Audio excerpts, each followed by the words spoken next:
Hi everyone, আমি রিয়া চলেছি তোমাদের সঙ্গে আরও একটা ছোট মিনি ব্লগ শেয়ার করতে। আমার মতো কার কার বলো তো ঘর গুছোতে খুব ভালো লাগে, ঘর গুছোতে ভালোবাসো?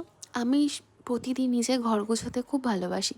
যখনই টাইম পাই আমি আমার ঘর পরিষ্কার করে, যেহেতু আমার বাড়িতে পেট আছে, বিছনায় প্রচণ্ড লোম হয়, সমস্ত ফার্নিচারে খুব লোম হয়, কিছু করার নেই।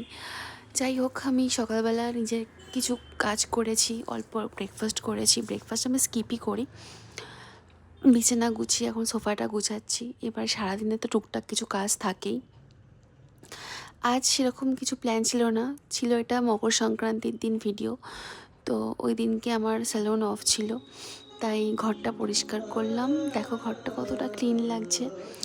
যারা আমাদের মানে সাহায্য করে ঘর পরিষ্কার করতে, তারা অতটাও ভালো করতে পারে না যতটা নিজের হাতে আমরা ভালো করি।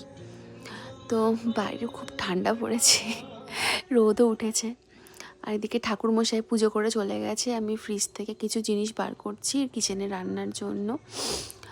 আর ঠাকুর ঘরটাও আমাকে ক্লিন করতে হবে একটু পরে, সেগুলোও ক্লিন করা দরকার আছে।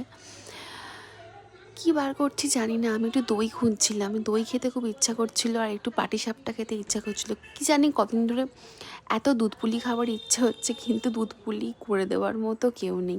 যাই হোক, এখন সন্ধ্যা হয়ে গেছে, আমি রেডি হয়ে গেছি।